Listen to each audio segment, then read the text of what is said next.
You are listening to Curious Cat, the podcast that examines the shadowy space where science and the supernatural collide. And I'm your host, Jennifer Holtz. Join me every week as I examine what it means to be a soul in a meat suit. Welcome to Curious Cat.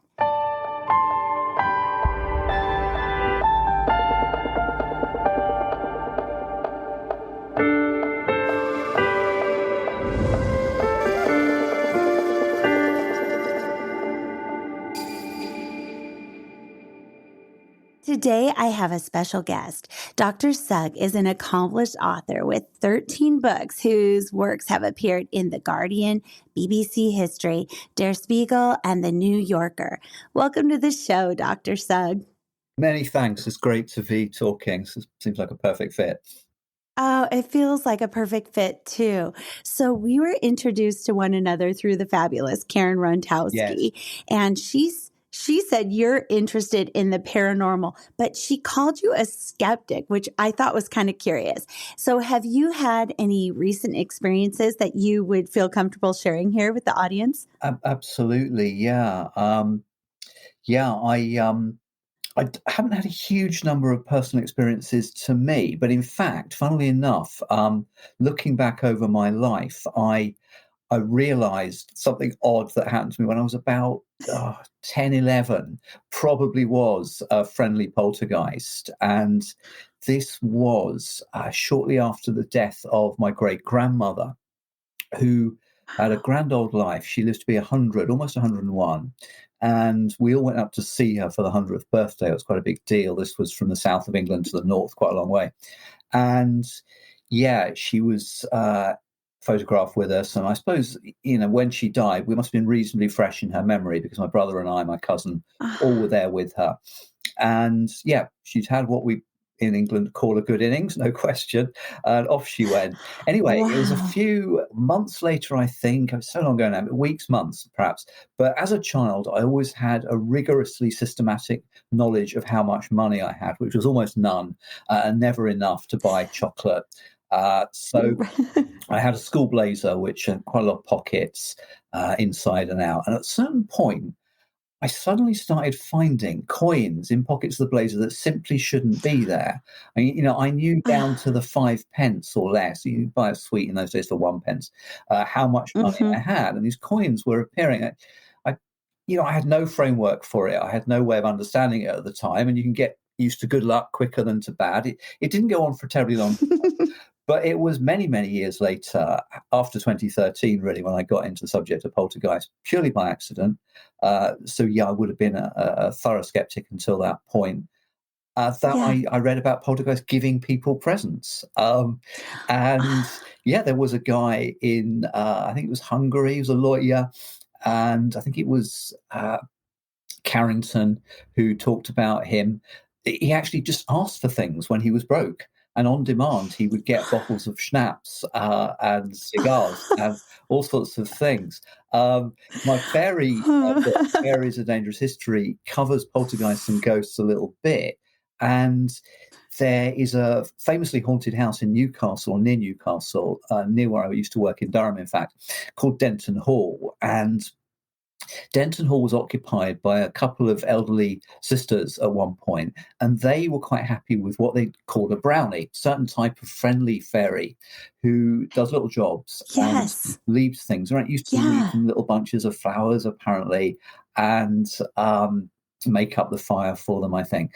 Anyway, they were quite happy with this, but when they moved out, a family came and they had a young son. This is often trouble with poltergeists. And they had such a hammering noise in the son's bedroom that they simply moved out. They gave up trying to live there. And it was obviously a very grand house. And he's had a record as a haunted house, whether you call it ghost, poltergeist, or, fairies, brownies, for a long, long time. So, that was an early experience. But back in my childhood and teens, I was thoroughly atheistic, and I wouldn't call myself anything religious now.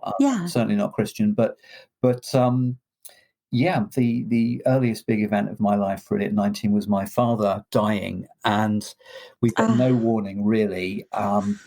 It was a series of heart attacks in a few days, and Oh my gosh. and this was a big event. It's one of those events where you're still kind of always back there, and you're still always replaying it, Hmm. and you never quite accept it, I suppose. No. And Mm-mm. nobody could convince me at the time that he wasn't simply gone, that he was simply only in our heads anymore, and that was it. Yeah. And it was a very, very long time before I could change my mind. But funnily enough, perhaps we can talk about this. I had a Yeah. story, a very detailed story given to me just a few weeks or months, I think would have been after that, which was kind of pointing the way to poltergeist, but I simply had no You framework didn't. for understanding it It at the time. You weren't exactly. I recently had that kind of experience where you just weren't ready to receive that information until this journey that you were about to take with your father passing away, which I'm so sorry for your loss, by the way. Thank you. Yeah. Yeah. Oh, it's so interesting. Well, so tell us more. So, did you have any visitations from your father? Because we have that in common. Is my father didn't pass away; he passed away recently. Yeah, I'm in my 50s, but yeah. it's heartbreaking. I don't know if you would be more receptive to it at 19. You were atheistic, but would you have even been open if he had done something super overt? Would you have even been in a place where you would have observed it I and think so. seen it Yeah, for what that's it a good was? question. It's a good question because the Christian church that I had experience of at that time was very alienating. So that didn't really help. Oh, If yeah. he had come back in some way, and I think probably I'll come to this perhaps toward the close of this discussion. But something happened with my Yeah. mother certainly, which was quite undeniable and remarkable, Mhm. and was a very neat little apt goodbye a week after she died. Ah, If my father had done that, then yes, I think it would have made a difference. It would have been a struggle to grasp it because I didn't really know what the word poltergeist was. But as I mhm. say, it was a few months later actually that my tutor, guy called Mike, very kind of hard-headed, Yeah. very lovable guy, but very practical with his Mm. hands and so forth, Mhm. can make anything from a Meccano robot to a grandfather clock, etc. Wow. And he was a guy we all trusted. Anything he told us, we believed. And he taught us sociology for A level at St Albans College, which was a great period of my Mhm. life. And he always had a knack of knowing when we were really sort of fed up with any more sociology. He would simply sort of switch and tell us a story from his past. Had this great fund of Ah. stories. If you want to read them, his memoirs are out now, War Baby and the sequel to War Baby. Oh, Terrific fun and great God, that sounds socialist. great. Yeah, remembers everything to age 3 during World War II, and his kind of comic evacuation period. Oh So, my oh my so gosh. Wait, that I'll put the links to it in the show that notes would for the be listeners terrific because because it's that great, sounds great fun. fantastic. Both his books. Yeah. And yeah, so he told us the first ever poltergeist story I heard, told his whole class. And just to briefly give the kind of key points of it, it went on for a long time. He and his young fiance, then wife, who I'll give her Yeah. a different name, let's call her Jane, they went into a derelict house at one point in St Albans and they just picked up some old wood because notice saying you could do that. She immediately wanted to get out, didn't like it at all. He thought it was maybe a little bit grim, bothered.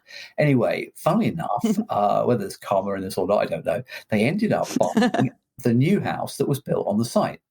And this to me was later on, I suppose, a lesson in haunted houses. You knock it down, doesn't make any difference. So It doesn't. they got a poltergeist very quickly. He was on his own in the house, typically with Mike. He'd made his own bed, as it were, literally. He'd made a pallet bed, very heavy thing.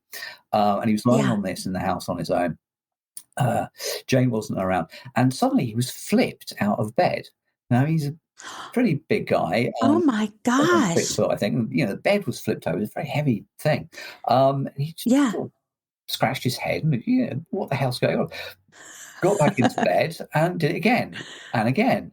So this was the start of a poltergeist incident that did seem to revolve around Jane, who was slightly highly strung. And it went on Wow. for months. Um, Books would be held out of the bookcase. Sometimes just one exact book and nothing else would hit him on the shoulder. Open at pages discussing the paranormal. He was sat on his Ah, own one day reading the newspaper on a rainy afternoon, and he suddenly noticed that a photograph of him and Jane, I think it was a wedding picture by this time, had been turned exactly upside down. So he frowned, he goes over, he turns it back again, and next thing you know, it's upside down again. And as with so many poltergeist cases, the famous or infamous demand for a photograph of this flying across the room is very, very hard to get. It's very hard to get them to play ball to see it actually happening. So he's actually playing peekaboo. He's pretending to read his paper, but actually looking over the top. It happens about 9 times. I can't quite remember, but something like that. He never once sees it happening. Later on, a kind of heavy X is etched across the picture, which would later be echoed in horrible ways for Keith Linder, With You in Seattle. And stranger and stranger things happened. I mean, some of it's mind-blowing to people who don't know this area. Some people just shrug and say, sure. But at certain points, in very, very small house, really just 2 up, 2 down, he would come in from work. She would be there, Jane, first, and she would call, he would call, and then he goes around the house and he can't find her. And it's a tiny house. Wow. Nowhere to hide. She presently admits to him, I disappear. I haven't got any control over it. Sometimes it happens. The children, as they were born and grew into infancy, would be moved around upstairs, but completely unharmed and unwoken, in fact, lying in their cribs. So that was the first story I ever got. And that was really, to me, an experience that I think helps me understand how somebody now completely cold to this might feel, which is that it makes your head hurt. And it's the first time really in adulthood that you have information that you cannot put in the yes or the no box. Some people are more like that than others. Some people are more happy with sort of blurred categories. But I think left brain particularly, and I've been left brain for my career, really, by necessity for a long time. Left brain people don't like, things without hard edges and categories. And it was odd for the next, what would it have been? That was 1990, roughly. So 23 years. I couldn't put that in a yes or a no box. I couldn't believe it or disbelieve it because it was Mike. It was possible, but it was Mike. So that was an early experience. So he was valid. He was credible to you. You knew he wasn't lying. He wasn't making this stuff up. It was, so your brain was just, that's because I think we're hardwired for duality from birth. And so it's like, it's good or bad, dark or light. And so it can exist. And it's interesting because you were saying at the beginning that you're definitely not Christian. Well, I'm doing a deep dive. This relates into angels for my next episode. And it's interesting because I wanted to see what the Catholic Church had to say about Gabriel. And they have right at the top of their website, do not look to angels, don't worship angels, don't ask angels for anything. And I'm like, okay, anybody that has comfort from that, let angels intercede. How dare you, Catholic Church? And I kind of flipped off the computer and went to a different website. I mean, there's a lot of paintings, a lot of churches are going to have to whitewash over if that's their new policy. Right. Yeah. So your brain was hardwired not to believe it. And then it's like, and if you're left brained anyway, it's really interesting that that's the case. I had some things happen to me younger, and I kind of knew that they were serious. They were definitely ghosts, but you knew if I told any adult that they wouldn't believe me. Right. But it's interesting because when you were saying about the paranormal, but poltergeists in particular, when my daughter, my youngest, and I don't like to tell their stories because they're their lives, they're grown now. Sure. But when they were in their that middle school age, so that kind of, we call it in America the tweenness, like 10 to 12. Yeah. She was getting all sorts of stuff happening to her in her room. She'd be alone. Things would be thrown. Things would be knocked on. And she kind of freaked herself out. So she closed off that part of herself. Yeah. And then when she kind of grew out of it, she told us what had been happening. And that's when I did all this research about, it's girls in that age, before they've hit, usually puberty, that are really a magnet for this energy. Yeah. And so we were able to look back on it and go, we knew you were like powerful and you are a magnetic kind of spirit, but that was my first experience directly with the poltergeist. Was it the So it same was house very where intriguing. you'd experienced ghosts, the same house or? No, hi, brand new. It's just like you said Yeah. that it Okay. was, the construction doesn't matter. The newness of a house doesn't matter. And so it was a brand new Yeah. house, and so there's no explanation. We had actually, the house that sat there that we renovated had no sort of activity that I could sense, because I can sense some Yeah. things. I poo poo it, but I have sensed things a lot. Yeah. And so, but I think it was definitely something drawn to her. So then I love to go to cemeteries. My daughters and I spelunk around every cemetery whenever we're traveling Yeah. here in the Seattle area. And so I learned how to protect us after that. It was like I needed to protect our energy because they felt like they were vulnerable. And they were magnets, both of them, Yeah. so Yeah.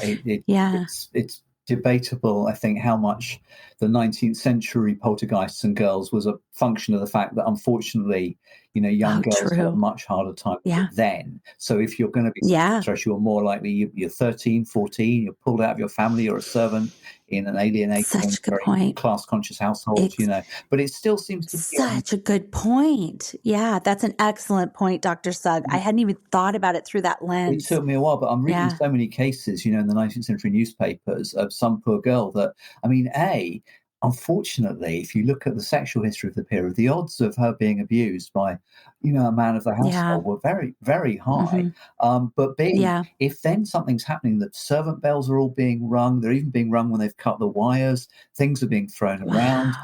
Of course, poltergeists steal things, Yeah. you depended on your reference and your Yeah. character, and you were finished without it. Not only could you be dismissed, but you could be threatened with jail. And this was the case with one girl who was blamed for all this, and she obviously wasn't doing it. She's the focus of it. Worse than that, perhaps you could be tagged as a witch, down to the end of the 19th century Yeah. for these hammering Hmm. noises on a house in Rutland where they threatened to knock the house down.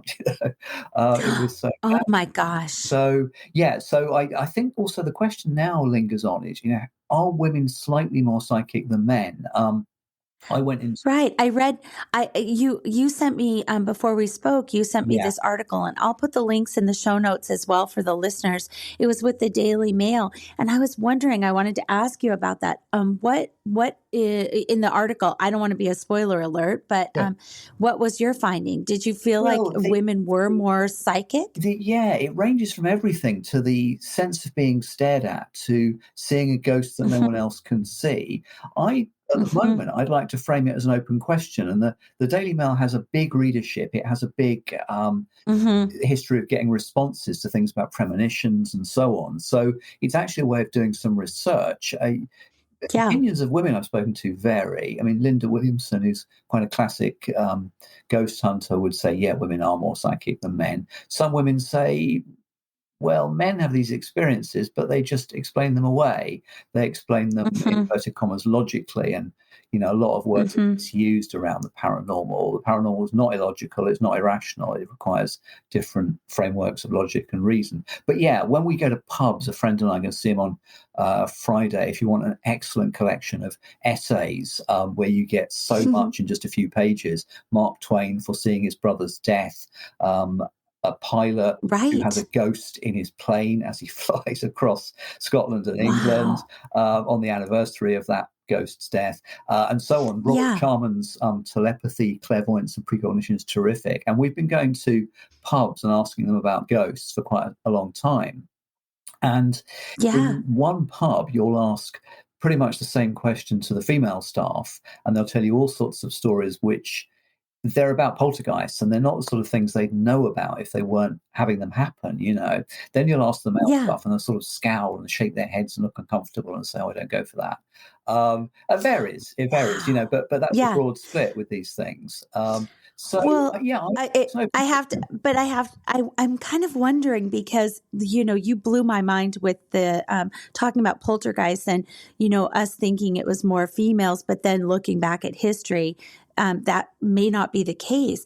I wonder, even in the case of the paranormal, if we're just getting into a place where men are able to actually in real time, like, acknowledge their feelings, their emotions. And so that was stuff that they didn't even register until it was on maybe a level 9 or 10 in the past. And so maybe that field will be, the playing field will be a little more equal as we move forward. I think that's right. One thing that struck me about writing this book at the moment, we need to talk about ghosts, is that it's an odd one, because with the kind of excellent work that's being done in nonfiction around minority voices, minority experiences, you kind of could call people suffering poltergeist or simply experiencing a ghost in a friendly way and actually a positive way. You could call them a minority because of the misrepresentation of the whole subject, whereby Wikipedia has been just made an absolute mess of by a very strange group of people. I mean, they're not scientists, they have no scientific training, and they actually behave like the most stiffly religious, arrogant Christians of the 16th or 17th century. This is our religion. For you to question it is heresy. Whatever you say, we will always find a way to make people disbelieve it. So that doesn't. Are they editing? Are they editing your page? No, what are they're they editing doing? every single entry on Wikipedia on the paranormal. And in fact, they own up to this. A group called the Guerrilla Skeptics says, we edit Wikipedia entries to improve their skeptical content. I mean, they don't know what the word skeptical means. It means to look out. They don't. And they do not look out. But no, the point is they don't edit them. They write the whole thing, as far as I can tell. So, I mean, if you had a set of articles on racism, all written by white supremacists, that was kind of how you could parallel it. It's an absolute mess. Yeah. With devious looking objectivity. People need to put their names to these things and own up. I agree. Well, it's interesting that you mentioned that about the Wikipedia page, because I like to go into Eastern medicine, alternative medicines, and I've been finding that there's a lot of solutions to some mental health issues that don't involve medication, right? And I'll start doing a deep dive into natural medicine and these universities in the Seattle area and across the United States that are doing this more naturopathic, homeopathic medicine, and they like offer degrees in that, and their Wikipedia pages are just like you're saying, they are a complete mess. You have these, and you go into the edits, and it's like a little civil war in the edit. Somebody will add something, somebody will take away something, and it's the same group of people. And I did a deep dive, and I'm like, why are these people bent on changing this? And I found this one doctor who seems to have a wife that died early in her life. And it's like, I think that he attributes it maybe to naturopathic medicine. I don't want to put words in his mouth, but it seems like he has created a group that's going after anything that isn't Western medicine. So I wonder if there's something like that behind this guerrilla skeptic group. It's broadly the same frame of mind. Yeah, I mean, each case has to be taken on its case-by-case basis, I think. But perhaps another time we get to talk about the whole healing thing, because, again, Robert Chalmers has got some incredible data on healing of cancer by, what would seem like completely non-scientific methods. But they've been peer-reviewed and checked out and gone through all the statistical, etc., time and again. And certainly I think qi, the Chinese or Eastern energy source, it looks like a good candidate for the stuff that's going on with poltergeist. I mean, I'd love to know. I'd love there to be a discipline in universities of poltergeist science. There should be. How can something throw a 250-pound wardrobe time and again across the hallway, which happened to poor old Keith Linder many times? How can it start fires that defy every law of physics, pyromania, as stated by veterans of 20, 40 years investigation? This is a big one because in 1980s, early 1980s, I think it was 82, it kicked off. A Scottish woman called Carol Compton fell in love with an Italian man, went off as his fiance to Italy, worked as a nanny to support herself while they were waiting to be married, and she was almost certainly the focus for a fire poltergeist. So the nightmare of this is hard to make up, but this happened. She went to 3 different locations, 2 different families. Fires broke out around her, and she was accused of starting them. She was accused of trying to murder babies. So this woman had the word witch being flung at her. She was in prison for 18 months. She could be kept, for a long time without trial. And this was all over the papers in Britain and the world. Her mother lost 2 jobs in Scotland as a result of this witchcraft stuff flying around. And in the end, she was acquitted she was released from prison, but she was found guilty and let out because she served 18 months. So she had a criminal record for something she almost certainly hadn't done. And she faced years in prison. And 2 investigators stated, I've never seen a fire like this in 40 years investigation. It burned down, not up. There were no traces of flammable liquids. It was not caused by a cigarette. It was not caused by the wiring.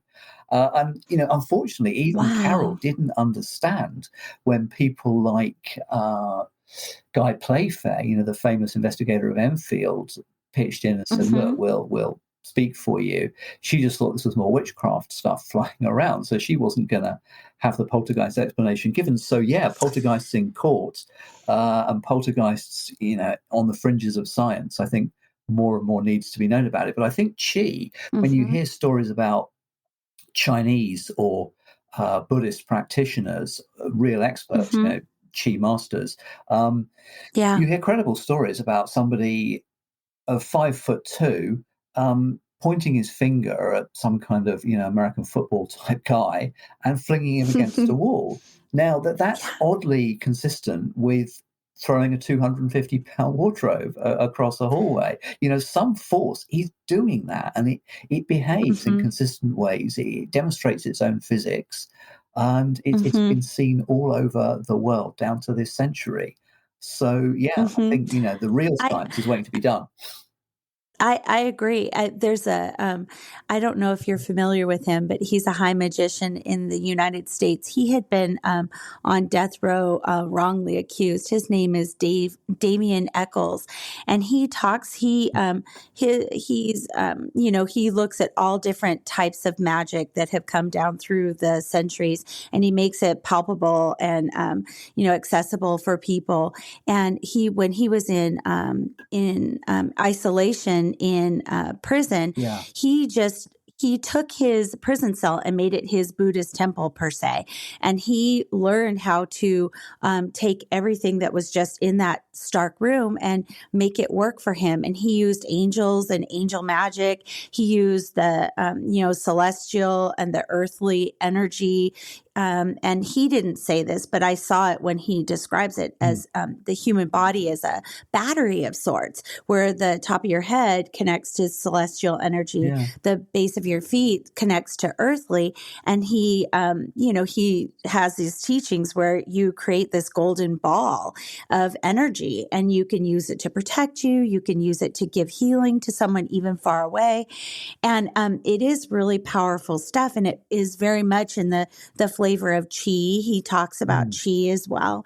And it is really intriguing. But I find that all the things that human beings can use to kind of capture and harness their power and use their power is often poo-pooed by all these big institutions, right? Because it threatens their power. It threatens their money that comes into them. They need us to dependent on them. So I find it really interesting too, the concept of Qi, because there's a lot I feel it. There's a lot to be learned if they listen. And I think it will break through eventually. I mean, one of the most amazing books I've read recently is a neurosurgeon, American neurosurgeon. The book's been out for a while now, but Eben Alexander's Proof of Heaven. And you don't need to believe in a Christian or a Muslim heaven, I think, to get this book. If you know a little bit about out-of-body experiences, he effectively had an epic out-of-body experience because he was in a severe coma with a form of meningitis from which he wasn't expected to recover.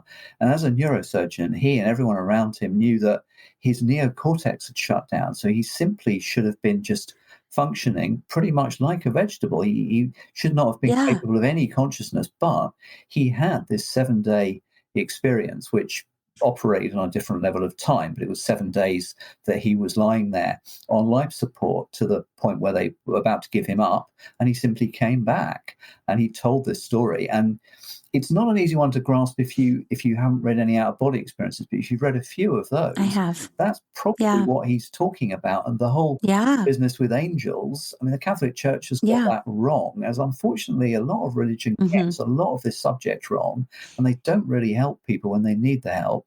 He saw beings who would add up as angels, and this is the case with Robert Monroe. A lifetime of, or half a lifetime of, out-of-body experiences. You can see where this angel thing comes from, but I think we always need to keep an open mind where that subject's going to lead us. Monroe, I think, has been the kind of epic voyager in that series of Strange Lands, but Alexander's book is a breathtakingly good story, told kind of across a lifetime and then crushed into 1 week, and he goes back to the beginning of his 20s or something like that, and realizes that he had an experience which it couldn't have happened in ordinary physical terms, and he understands it from the point of view of these other dimensions by the end of that. So that's an example of somebody who's ready to accept this, and he just knows that a lot of his colleagues cannot really grasp what he's saying, but you're not going to shake his certainty about that, and he is backed up by a lot of other out-of-body narratives. He is. Exactly. Well, and I've been out-of-body experience, near-death experiences. It's really interesting. I've been doing a deep dive on those and how they parallel the studies that they've been doing, even across the lake for me at the Paul Allen. They have a brain study institution there, neurosciences, and they've been looking at psilocybin and the impact of that on people long-term. And there's a friend of mine whose husband just, he is in remission from cancer. He definitely thought he was going to die at multiple points if he didn't respond to the treatment very quickly. Yeah. And there's a PTSD that's involved with, if you even survive that cancer, you still have this residual PTSD. Right. So the Paul Allen Institute is just, walking in the footsteps of Johns Hopkins University, and they're doing these microdosing of psilocybin, and people are reporting the similar, it's like a life hack. You're getting this near-death experience clarity to your life, and also the smallness of what death actually means and the largeness of what the soul means. And so he's going to be a part of that study starting in next month, but it'll be really interesting of it. They're finding that it's really helping people with their PTSD, with their anxiety, and with their depression. So I don't know. I'd love to I've been diving deep into it. I'd love to talk more about it, because perhaps after Christmas, one of my Christmas presents is a book by a guy called Christopher Batch, and he, as a tremendous pioneer, for 20 years, he took very high doses of LSD in secret and had the kind of experiences I think I'm talking about summary of the book at the moment, but that even Alexander had and Monroe had. So the psilocybin one, it would add up from the, there's a little I know about that, but Right. Yeah. It's very interesting stuff. And it was just legalized in the state of Colorado in the last election to try in a therapeutic sense. Good. So it'll be really interesting to see. So wait, I have to tell people you talked about it. You're working on a brand new book, and I wanted to hear more about that. And we cannot forget to talk about your amazing new podcast. Can we talk about that first, though? Because I've been deep diving into your new podcast. Yeah. And it's very much like the college course that I wish I had taken at the university. It's like knowing a secret class and slipping into a secret lecture hall with the coolest professor ever. So thank you. That is the thank you for what you're doing. I mean, I hope other people feel like that, because I lectured at universities for a long time, and I enjoyed it tremendously, but it does limit what you can do in terms of range, historic range, I'm sure, range a little bit. Mm-hmm. So I found it liberating to be outside of that in some ways. But I taught for such a long time. I missed the teaching a bit, and I think this format is very flexible. You can really just pick 15 minutes, half an hour, You Right. can pick subjects from all over your research, things you've published on, things you haven't published yet. And Mm-hmm. it's dark histories from the secret university, in the sense that I do hope it offers about the best you could get from one person in terms of a university course, in terms of range, but in terms of things that are dark and being overlooked, forgotten, buried away Mm-hmm. now. So it can be stuff on the paranormal. It can be something like history Mm-hmm. of the great unwashed. This is a phrase everybody knows. Mm-hmm. But when did it come about? Oh, How yeah. was it used? Why was it proliferating in the 19th Mm-hmm. century? And so on. And yeah, I'll be putting out some fiction, and I'll be putting out Good. works that are out of copyright. John Muir is someone I love. Great Oh, hero of yeah. ecology in Scotland and Mm-hmm. America. I'm at the moment doing some ghost stories because that's traditional for Christmas. So Mm, James, I love that. Oh, Henry James. I can't wait. I, I've just been binging it as I run on the treadmill. I've just been Yeah, binging it, and I loved the cat episode. It was yeah, just fantastic to hear about the 7 cat stories. And yeah. you must do you do it as like a YouTube as well? Because you were talking about you have a heckler. You were saying there's hecklers. I can't get to the 7th story, and Yeah. they don't stop. It was adorable. Well, So thanks. I should even do that I some more liked. YouTube. I've got out the habit. Yeah, but Yeah. yeah. Well, no, the book. Thanks for mentioning that. I for a long time I've got so many stories, so much data on ghosts and poltergeists. I don't really know where to start, Hmm. and it suddenly hit me over the summer um, that it's really a memoir. Actually, it goes from that death of my Hmm. father, which to me was a purely Yeah. worldly tragedy, to the death of my mother, which I'll try and touch on in a little while. And it goes through a Please process do. of disbelief, kind of anger, bafflement, so that you try and get your head around something that you've purely stumbled on. I was researching another book on vampires. Poltergeists keep coming up. I think I've got to read up on it. So Yeah. I read up on it. And Yeah. I'm starting to get to grips with the kind of craziness that has a kind of crazy consistency as well. And it's summer 2013. I'm in the British Library in London, and I come out for lunch with a friend of mine, who I'll call Paula, let's say. And Hmm. I've known her for 8 years. We've been through some quite heavy weather. We've had, a friend of ours had a lot of problems. We've been helping her out. And yeah, 8 years on, there we are in the little cafe talking for about an hour. Presently, I've got these poltergeists in my head, and they're all sitting there on the library table across the road. And I say, "Have you ever come across poltergeists?" And she goes white, she freezes up, she goes silent, and then she says, "Can we go somewhere more private?" And we do. And for about an hour, she tells me a poltergeist has been following her from one house to another, to her workplace. It's the worst experience of her life. She's a bit over 40 now. Ah. And not in 8 years have I heard a whisper of this. I would have gone my whole life.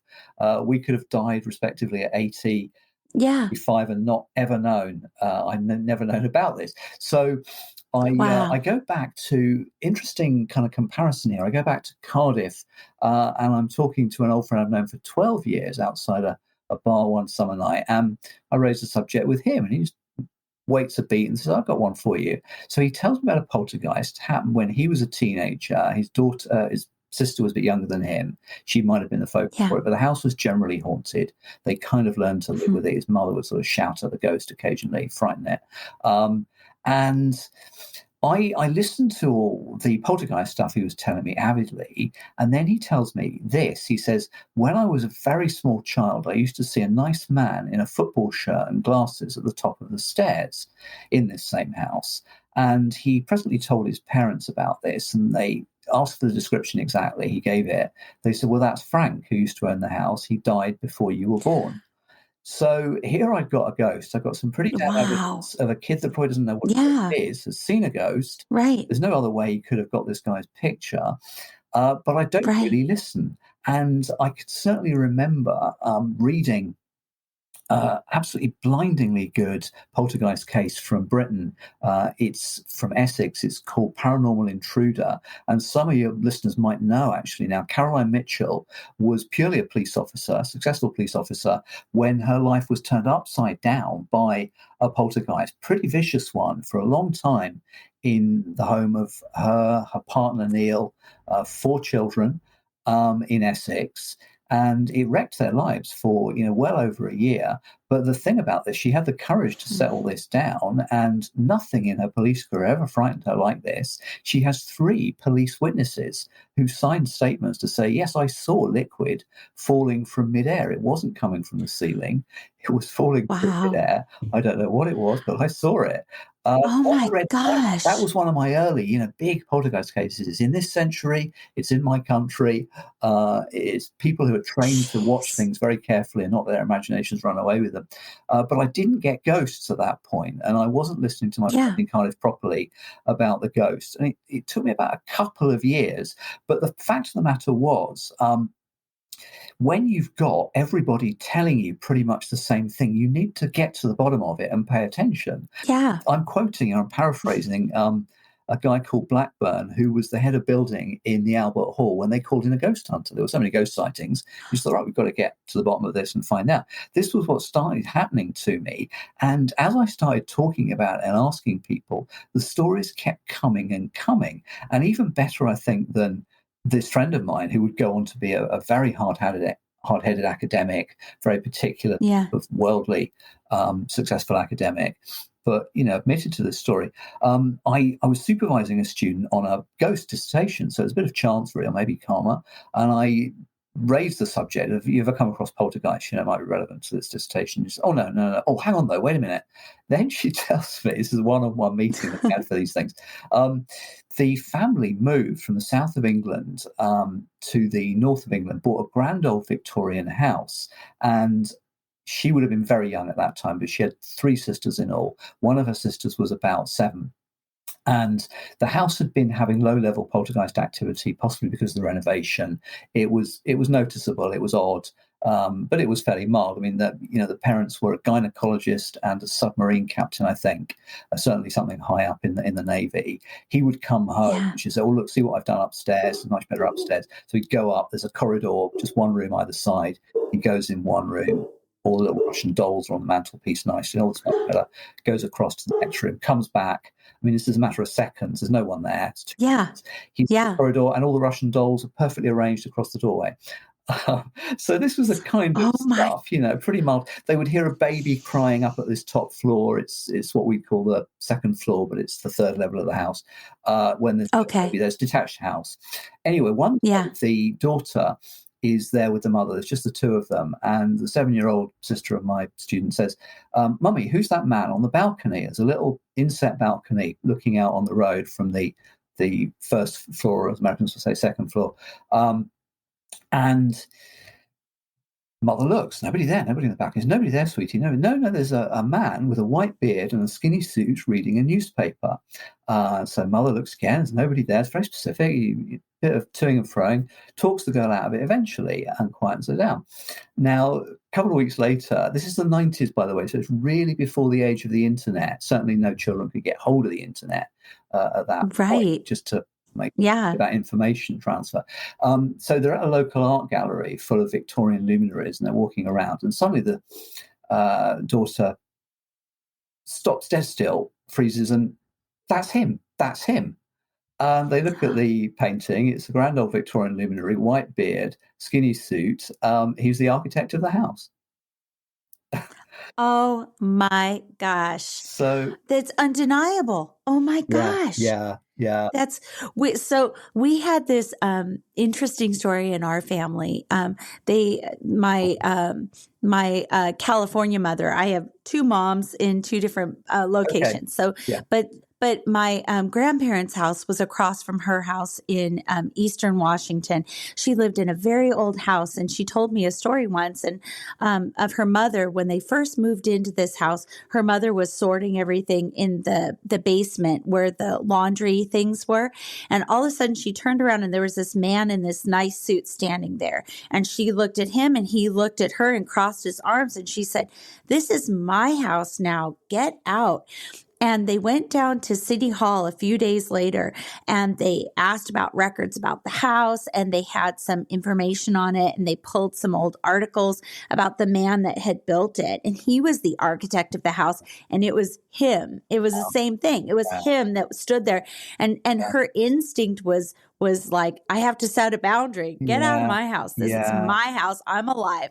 So some of these things that was happen well and said. we I can't. wonder how many there are in how many cities. And I mean, this has been my That's what I wonder. my experience down to kind of this, this very winter, but particularly in this past summer, I would simply Yeah. go out for a lot to get out of the house in very nice weather. You spend too much time at a computer writing, and you just wander around the park and you ask people, look, do you believe in ghosts? And not Yeah. only do they believe in ghosts, in about 2/3 of cases, I'd say, and this is a fairly big sample, but they Hmm. have stories and they want to tell you these stories. Hmm. So, when I say we need to talk about ghosts, I think also people want to talk Yeah. about ghosts, and they can tell, Hmm. their closest family. I mean, way back around the time my father died, my mother saw ghosts, and it's perfectly plausible that she would. It was a care home for the elderly. She Oh, yeah. liked the seeing of them. She wasn't fantasizing about it. When I'd started Hmm. researching the poltergeists, I talked to her again about it, and she told me things that were classic poltergeist stuff. She's boiling an egg in the kitchen on her own. She turns around, the egg has disappeared out of a pan of boiling water. Only a poltergeist could Oh do my that. gosh. And she had no Oh idea my about gosh. poltergeists. So you've got, a situation here where a family isn't really listening to its members. One Hmm. student told me something where it was only when they told me the story, went back to their parents for this ghost story about their dead grandmother, that they got all the details, which indicated that everybody in the family had things happening to them, but nobody admitted it until this very year when I got them to unearth the Wow. story. So Yeah. that's one side. I mean, that wasn't a huge problem, but I met a woman, I only met her once a few years ago, and I got onto this subject as I tended to by this stage. And she said, well, yeah, when she was a teenager, a male friend of hers, who was about 14, he died in a tragic accident, kind of out of the blue. I think Ah. electrical fire, something like this. So no warning, Hmm. no preparation, nothing. And a couple of nights later, she's in her bedroom, obviously in quite a state, and he's there in the bedroom and he's looking at her as if to say, it's okay, it's all right. Now, Wow. this was a good thing, but she goes to her parents and tells them, as you might, and they pretty much Hmm. tell her just to kind of shut up and not talk nonsense. So that's, a Wow. pretty crying reason why we need to talk about this. And I It think is. it's a kind of black comedy in a way that you've got all these people Yeah. walking around, brushing ghost stories past each other in the Aside. crowds and not knowing that Hmm. you're not nuts and you're not nuts and they won't think you're nuts. You Right. tell them. I mean, the most recent one was a friend, a neighbor here that I've known for over a year and got to know fairly well.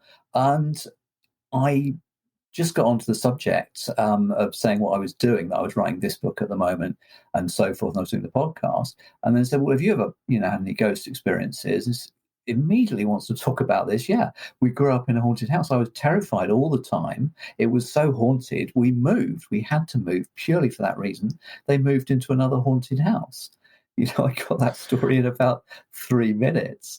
And this was just what Wow. kept happening to me at Durham and all over the place once I started asking people. I think a great one in terms of children again, how children, not just with poltergeists, but with ghosts, very young children, kind of 6, 7, they're not frightened. They perhaps don't even know what a ghost No, they're is. not. And I No, very hard headed. you're right. This is it. They're the least frightened about ghosts on the whole. And Hmm. a very hard headed student called Francis went on to become a barrister, and he'd got two historic poltergeist cases in his family. I mean, this was way back, kind of late 19th, early 20th century, in an old Maltings. But the one that really kind of stuck with me was, we're in this very noisy bar in Mayfair. We met up in London after he'd finished at Durham, and we're talking about the subject again. And he recalled he was about 17. He was staying with his girlfriend and her family in a house outside Bath. I think it was a country house detached, probably quite old. And they were considered sort of, young. Maybe she was 16, he was 17. So they were in different bedrooms. He was in his bedroom on his own. And suddenly there's something that he cannot get to sleep. Something doesn't want him there. He can't see it. He can't hear it. He can't smell anything. But there's something there. And he lies there wondering what the hell for a while with the light on. Then finally, for God's sake, get back to sleep. There's nothing here. So the moment he puts the light out, there we are at this bar in Mayfield, a lot of noise going on. He shoves his face in mine, said it was exactly like that. And at this point, I got out the room and went to my girlfriend's room. Yeah. So in the morning, he gets up fairly late, bit of a rough night. He goes and apologizes to the mother and says, I think you've got a ghost in the house. And the mother says, well, that's interesting because my daughter, who's 6, came down before you and said, Mummy, who was that man outside my window last night? There Question you quite go. closely. Do you mean across the river? No, right Yes. outside the window on the first floor. And to me, the kind of gradation here, the continuum Yeah. where somebody who's 17 is very sure there's something in there, and he's not remotely Right. interested in ghosts. He's not remotely interested in fantasizing things. No. He's a sort of hard-headed rugby playing guy, Yeah. And the daughter sees it. I mean, who could possibly be there outside the window on the first floor? Which Wow. the second floor to Americans.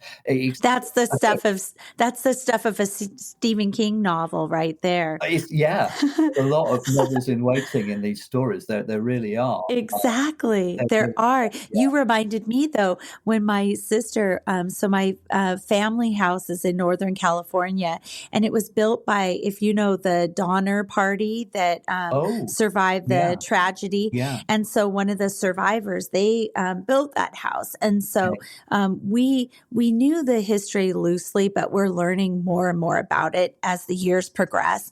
And but my sister at the time was 5, and she was always playing alone with we called it an imaginary friend, but they had, she would call her by a name and she would play these games with her. And she said, she's 5 like I am. And then as we were doing research later on, so then my sister grew up and she no longer had the imaginary friend, right? And then, but then we found out in subsequent years that the name that she called her imaginary friend, actually the family that had built the house had lost their 5-year-old daughter in the yard. She'd passed away. They'd built a swing set and she died on it.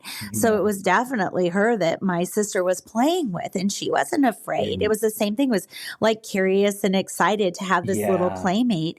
And then when she turned 6 or 7, that playmate just kind of disappeared. And I think we've got it's a break, interesting to me. It feels like people are okay talking about it. It has less stigma maybe than it did even 10 years ago. Less stigma now than maybe like 10 years ago, or even, I guess 5 years ago. It depends who you're talking to, but I think in some ways it's got worse than it was in the 17th century or the early 18th century. And I think in some ways it's got worse. And yet the case you talk about with your daughter, that children are just having another friend and they don't have preconceptions about this one way or the other, perhaps. And it reminds me another case which shows you how quickly you could get a story. When I was coming back quite late at night from Barcelona after a holiday, just in 2019 before things shut down, and I was waiting for quite a long time. Plane was slow boarding and so on. I was in the cafe, got talking to a young woman who'd been touring around Spain, and we talked about this and that. She was taking photographs around Spain, wanted to be a photographer. She was 19, and she listened to me talking to her about my books and seemed very polite and quiet. And I thought she probably thinks this person's quite mad talking about ghosts and poltergeists. And then when I finished, she pipes up and says, we've been talking for just about more than 5 minutes now, not much more than that. Says to me, well, that's interesting because when I was a little girl, an old lady used to come and read to me in bed each night.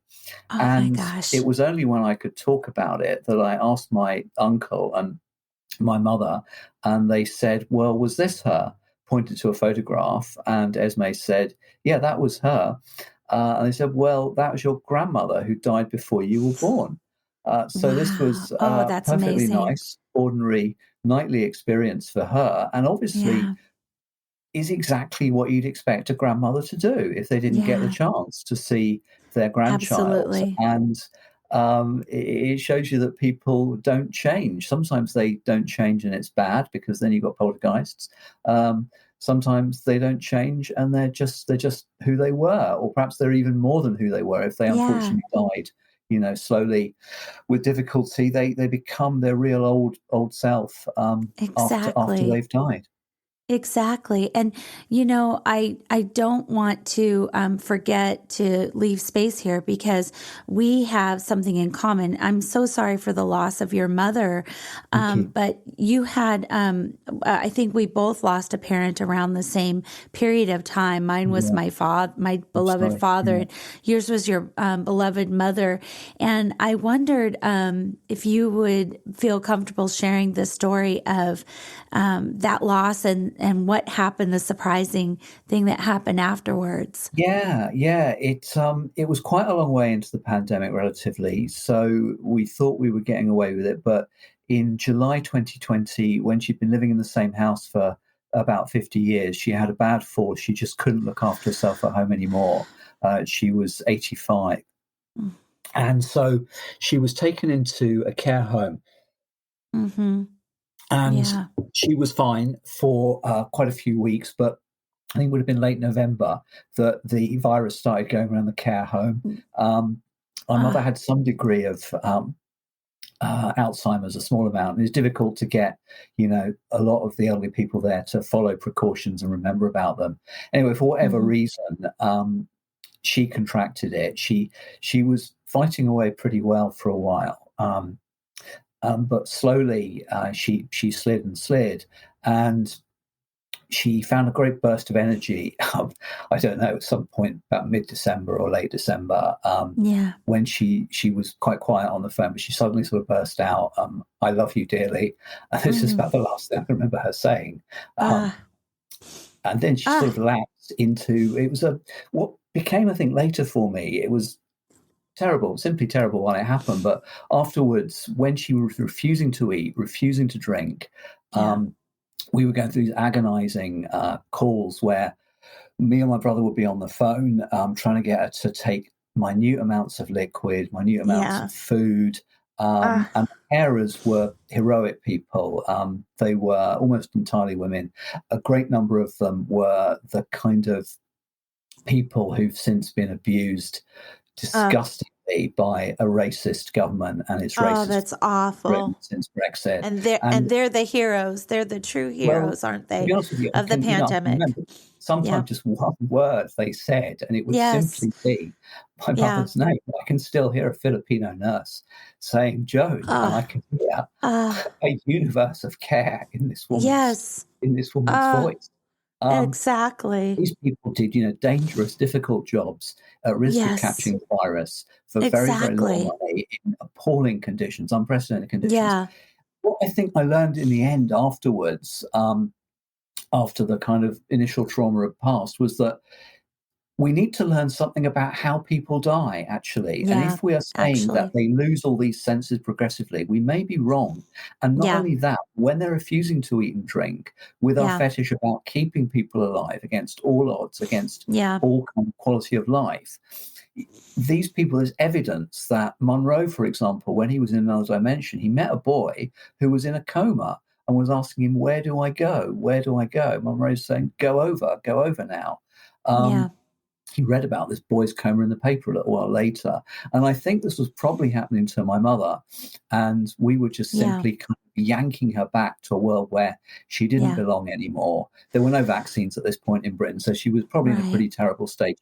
She was pretty tough. Yeah. But in the end, we slowly had to accept that we're in this weird state of kind of semi-normality where we keep having conversations with somebody who can't respond to us. You can Yeah. just kind of hear their breath and the kind of the texture of how they listen, perhaps, but you're really very unsure about everything. And it was late on the night of the 10th of January that I was talking to her on the phone. And again, it almost seems normal now. There's no reply.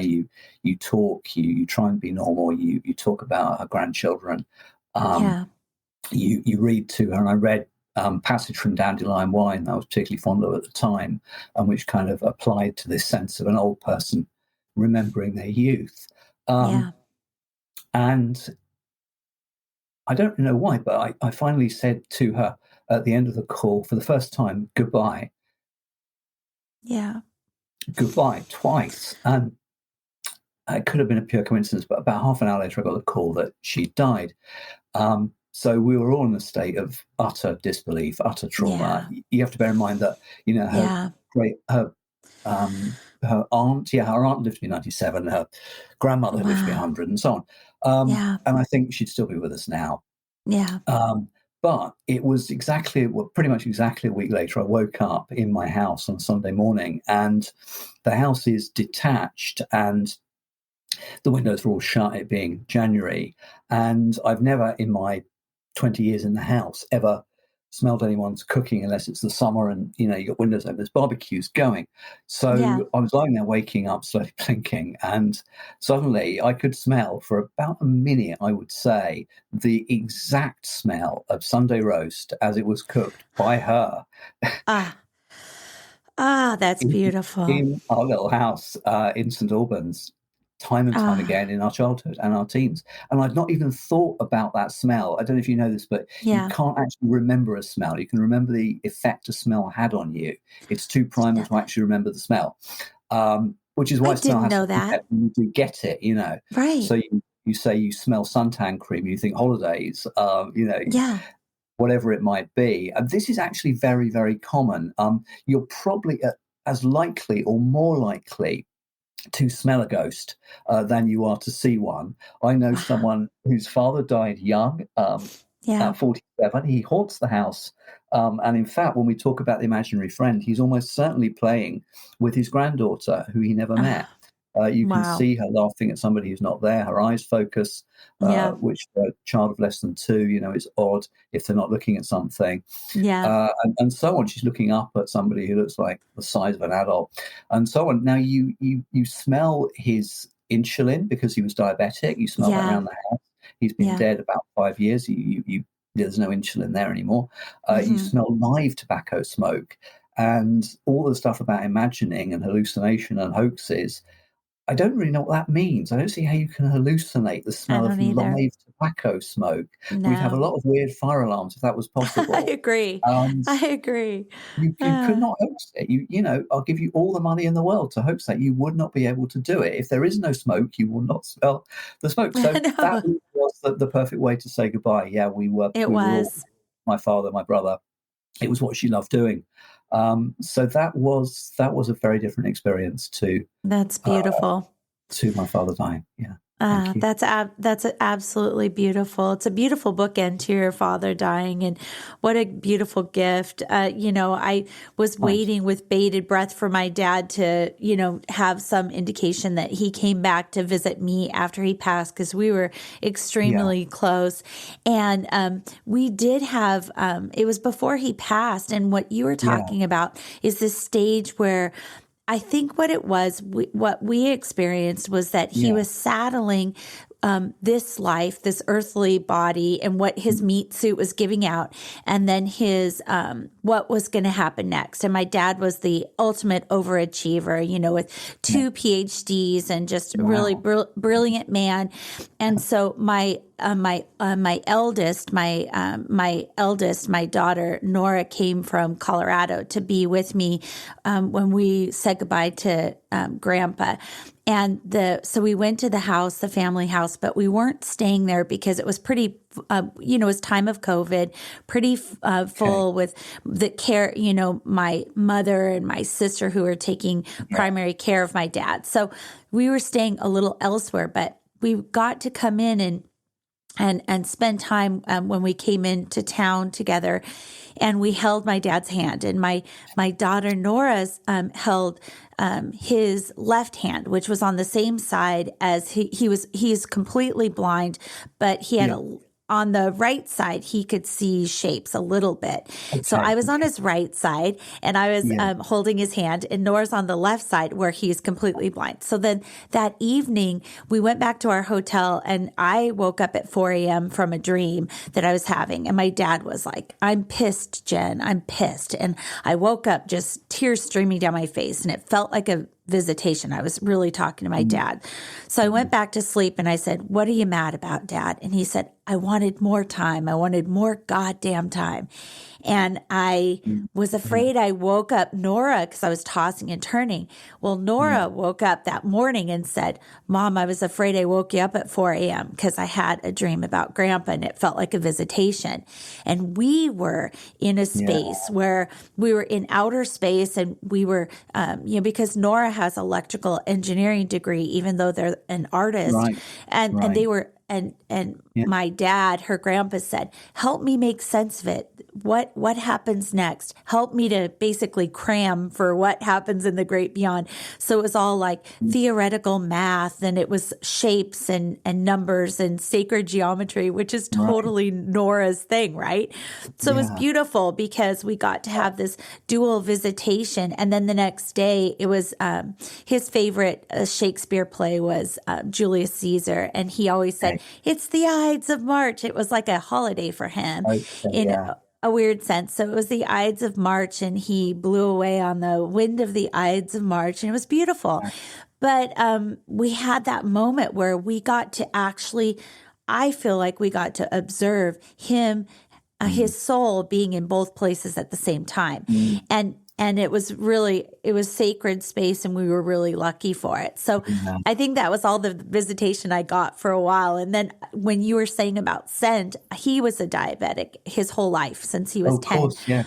Yeah, so at that smell of insulin, that was the only scent I've gotten from my dad since then. I've had some silly things with like lights blinking by where I put his picture in the kitchen, but yeah. You smelled the insulin after he passed away. Yeah, and he was never, like, he was at our house, but it was like years before the time of COVID that he was here visiting, because it was really hard for him to travel. We're in Seattle. He's in Northern California, and he, is blind. So it was really difficult to travel. So there was no way that was definitely my dad. Yeah. No, absolutely. It took me a while to get my head around, but a lot of people have reported the smell thing to me, and a big range of them as well. And it can be in a completely different place to where the person lived and where they died. Yeah. And when you had that, both of you got the kind of dream vision, was he unable to speak at that point, or he was not? He was in at the house in real life. He was able to speak, but he was definitely existing in another place. There were two things happening at once with my dad. He was registering that Nora and I were there to visit, and he would have moments of coherence in this world. And he would go, because it's the Riley thing, where my maiden name is Riley. So we call it the Riley thing. Whenever someone comes to town, what are you going to eat? What are you going to watch on TV? So he was like, I've been in bed all day. Nora's here. Jen's here. What did we eat for food? What are we going to watch? And he was making these jokes. And then he would have these moments where it was all kind of blank, but he was gesturing far and wide, these strange gestures. And he would sometimes call out to his parents who had passed, and a dog of ours, Artemis, that had passed decades ago. And so when we had these dual dreams, Nora said, when she woke up and told me about it over breakfast, she said, now I understand what he was gesturing at. It all makes sense because we were in space, and he was like, teach me about the theoretical math that I need to know to exist in this next plane, Nora, because you're the smart one in the family, and you love theoretical math. So he was able to talk still a little bit, but then in the dream it was amazing because he was able to communicate dually, right? His soul was saying, I can multitask, which it totally was that night. So I felt like we were really lucky to have that experience. I think the big lesson out of this is that traditional religion, not all of it, but a lot of traditional Christianity isn't very good with the fact that there's really quite a porous divide. There's quite a blurred period where people are kind of wavering back and forwards. And the fact that, of course, they do cross back and forwards in the form of ghosts, poltergeists, and problematic spirits. But you also reminded me of a case where a friend of mine, who again would never have told me this story if I hadn't been raising the subject all the time at the university, but she lived in the countryside, and it was a place where you knew every bit of land intimately. And one morning she came down to breakfast, and she and her mother, kind of almost at the same time, I think, said, "You'll never guess what I dreamed." And they had a very vivid dream, not like a normal dream, about this exact bit of land. She, the daughter, this was my friend, imagined a car accident at this spot, and her mother, being a fair bit older, imagined an accident with a horse and cart. And it was that sort of place, which was quite traditional. You know, you would have had those not long ago. Yeah. And that afternoon, there was a car accident exactly at that spot, and people were, at least one person was killed. And it's that shared, thing. Two different people, slightly different versions, but It that's completely similar. is. Yeah. Okay, Yeah. Dr. Sugg, I have a guest for you to be on your podcast because there's a couple in Colorado who Great. wrote a book about consciousness in a nutshell. And it's a Yeah. new book, but they talk about things like how do we explain, things like that, like precognition. And they've gone into a deep dive about, going back to Joseph Campbell and further back. But, we had this juicy conversation that will air right before your conversation with us at good. Curious Cat. And they talk about that as like, is consciousness like the cloud where we can dip in and see what's happening? There's a collective consciousness there. And if we're in the right state of mind, we can download some future information, which would be great for people to win the lottery or something. I don't know. That doesn't seem to work, does it? Sounds pretty good. I think reality and time are a lot stranger than we think. I do too. It's only the other day that I was reading the second book by Eben Alexander, where he cites a lot of people's other people's experiences, a bit like his. And one was the film critic Roger Ebert just before he died. And with this sense of incredible kind of conviction and force, just shortly before he died, he looked up at his wife and said, "It's all a tremendous hoax." I think it was hoax was the word he used. That. And this fits so very clearly what Robert Monroe says about time and space as we know it. And the most skeptical person I know, or one of the most skeptical people I know, very scientific background, you'll talk to him about time slips and anomalies in time, and he'll listen and he'll nod and he'll say, "Yeah, time is really odd." So I think, there's a lot of oddities sitting there, in quantum physics, in all this dark matter, and there's big research opportunities waiting to happen if you can just stop being embarrassed, and stop thinking you're a heretic. I agree. Oh, well, thank you for sharing time with us on Thank Curious you. Cat. Promise you'll come back. I'd love to. Oh, that'd be wonderful. You have an open invitation, and I will put the links to your podcast and all of your books on Amazon in the show notes. So and then some of the other books that we've referenced as well. But thank you so much for being here. And I hope you have a wonderful evening there. I guess it's evening It is. It's deep winter just now, but I'll light up the fire later. Yeah. Oh, thank you so much, Dr. Sugg, and hope to talk soon. Thank you for listening to Curious Cat. If you like the content, stories, and information, I'd be grateful if you could like and review us on your favorite streaming service. It'll help others find us as well. Huge gratitude for my art director and audio engineer. If you're in need of those services, please find their links in the show notes.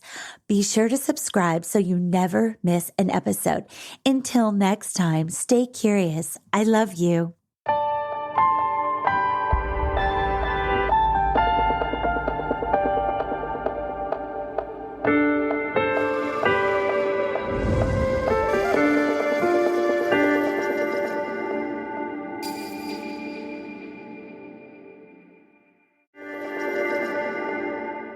Hey, you.